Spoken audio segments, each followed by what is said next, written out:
Hi welcome back. ഇന്ന് ഒരു നാടൻ മീൻകറിയുടെ റെസിപ്പിയാണ്.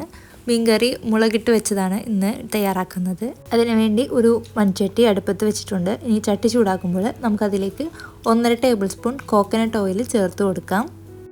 വെളിച്ചെണ്ണ നല്ലപോലെ ചൂടായി വരുമ്പോഴേ ഇനി നമുക്ക് അതിലേക്ക് ഒരു ചെറിയൊരു പീസ് ഇഞ്ചി നല്ലപോലെ അരിഞ്ഞത് ചേർത്ത് കൊടുക്കാം. വലുതാക്കി ഇടരുത്, നല്ലപോലെ അരിഞ്ഞ് ചേർത്ത് കൊടുക്കണം. ഒപ്പം ഒരു 5-6 വെളുത്തുള്ളി കൂടെ നല്ലപോലെ ചെറുതാക്കി അരിഞ്ഞത് കൂടെ ചേർത്ത് കൊടുത്ത് വെളിച്ചെണ്ണയിലിട്ട് നല്ലപോലെ മൂപ്പിച്ചെടുക്കുക. അപ്പോഴായിരിക്കും നമ്മൾ ആ ഒരു കറിയിലേക്ക് ഒരു വെളുത്തുള്ളിയുടെയും ഇഞ്ചിയുടെയും ഫ്ലേവർ നല്ലപോലെ വരുന്നത്. അപ്പോൾ ഇതാ നമ്മളുടെ ഇഞ്ചിയും വെളുത്തുള്ളിയൊക്കെ നല്ലപോലെ ഒന്ന് വെന്ത് വരുമ്പോൾ അതിലേക്ക് ഒരു 8 to 10 ചുവന്നുള്ളിയും അരിഞ്ഞതും 2 പച്ചമുളക് കീറിയതും ഇട്ടിട്ട് നല്ലപോലെ ഒന്ന് മൊരിയിച്ചെടുക്കാം. ഈ ചുവന്നുള്ളി നല്ലപോലെ ഒന്ന് മൊരിഞ്ഞ് വരുമ്പോഴേക്കും നമുക്കതിലേക്ക് കറിവേപ്പില കൂടെ ചേർത്ത് കൊടുക്കണം. അടുത്തതായിട്ട് ചേർക്കുന്നത് ഒരു മീഡിയം സൈസിലുള്ള തക്കാളി, നല്ലപോലെ പഴുത്ത തക്കാളി എടുക്കാൻ വേണ്ടിയിട്ട് ശ്രദ്ധിക്കുക. ആ പഴുത്ത തക്കാളി അരിഞ്ഞതും ആവശ്യത്തിന് ഉപ്പ്, ഞാനിപ്പോൾ 1 ടീസ്പൂൺ ഉപ്പാണ് ചേർത്ത് കൊടുത്തിട്ടുള്ളത്. ഇതുകൂടെ നല്ലപോലെ മിക്സ് ചെയ്തിട്ട് നമുക്ക് മൂടി വേവിച്ച് ഈ തക്കാളിനൊന്ന് വേവിച്ചെടുക്കണം.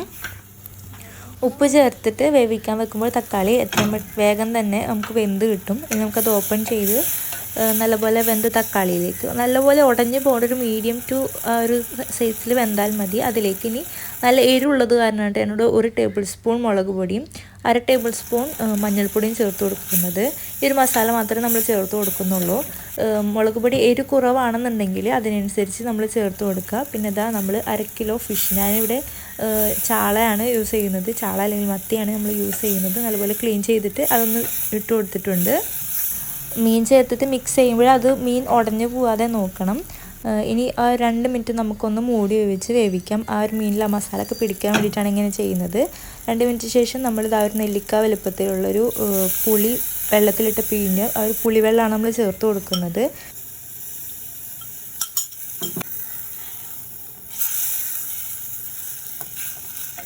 ഇനി നമുക്ക് ഇതിലേക്ക് ഒരു 1/2 കപ്പ് വെള്ളം കൂടെ ചേർത്ത് കൊടുക്കാം. ഇനി നല്ലപോലെ ഒന്ന് മിക്സ് ചെയ്തതിന് ശേഷം നമുക്കൊന്ന് മൂടി വെച്ച് വേവിച്ചെടുക്കാം. ഒരു 10 to 12 മിനിറ്റ് നമുക്ക് ഈ ഒരു ഫിഷ് കറി ഒന്ന് വേവിച്ചെടുക്കണം. ഇതാ നല്ലപോലെ തിളച്ച് നല്ലപോലെ കുറുകി വന്നിട്ടുണ്ട്.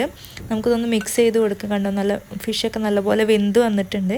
ഇനി നമുക്കിതിലേക്ക് 1 ടേബിൾ സ്പൂൺ പച്ച വെളിച്ചെണ്ണ മുകളിലേക്കൂടെ ഒന്ന് തൂവിയതിന് ശേഷം നമുക്കിത് തീ ഓഫ് ചെയ്ത് വെക്കാം. ചട്ടി ആകുമ്പോൾ പിന്നെയും കുറച്ച് നേരം ഒന്ന് തിളച്ചുകൊണ്ടിരിക്കും. ആ തിളപ്പിൽ തന്നെ നമ്മൾ ഈ ഒരു മൂടി വെച്ച് വേവിച്ച് കഴിഞ്ഞിട്ടുണ്ടെങ്കിൽ നമ്മളുടെ കറി ഇവിടെ റെഡി ആയിട്ടുണ്ട്.